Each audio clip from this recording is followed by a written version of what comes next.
Good morning. कैसे हैं आप लोग? आई होप सब कुछ अच्छा होगा। ज़िंदगी में दो चीज़ें बहुत सोच समझ के उड़ाना चाहिए। पहली चीज़ है पैसा और दूसरी चीज़ है मजाक।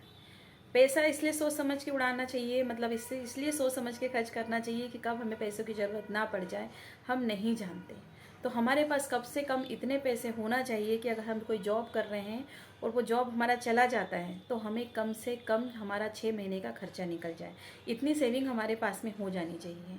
चाहे हम एक छोटी नौकरी करते हैं और चाहे हम एक बड़ी नौकरी करते हैं, तो हमें सोच समझ के पैसे खर्च करना चाहिए। हमारे पास कम से कम इतनी सेविंग तो होना चाहिए कि हमारे 6 महीने बिना किसी जॉब के निकल जाए। इसलिए पैसे भी बिना सोचे समझे हमें खर्च नहीं करना चाहिए, सोच समझ के उड़ाना चाहिए। ऐसा नहीं फालतू खर्चे कर रहे हैं।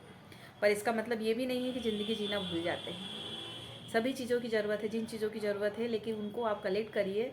लेकिन कम से कम अपनी 6 मंथ्स की सेविंग्स आप रख के रखिए कि अगर आपके पास जॉब नहीं रहता है तो आप वो 6 महीने अपना खर्चा निकाल पाएँ। इसी के साथ मजाक भी बहुत सोच समझ के उड़ाना चाहिए, क्योंकि हम मजाक में तो किसी का कुछ भी कह सकते हैं, लेकिन स्थिति परिस्थिति कब बदल जाती है और वो मजाक आप पे कब भारी पड़ जाता है आप नहीं जानते।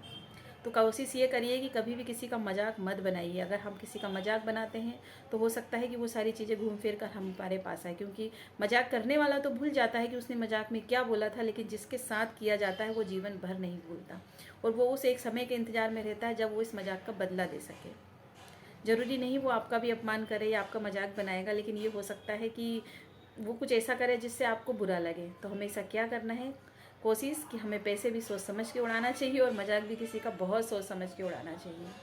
और सभी चीज़ों के लिए तैयार रहना चाहिए। अगर पैसे अपन ने ज़्यादा उड़ा दिए तो अपने बुरे समय के लिए तैयार रहना चाहिए, और अगर हमने किसी का मजाक उड़ाते हैं तो हमें वो समय के लिए भी तैयार रहना चाहिए जो उसके साथ हो रहा है वो हमारे साथ भी हो सकता है। अगर आपको मेरे वीडियो अच्छे लगें तो प्लीज़ मेरे चैनल को सब्सक्राइब कीजिए, लाइक कीजिए, शेयर कीजिए। मिलते हैं कल एक नए वीडियो के साथ। Thank you.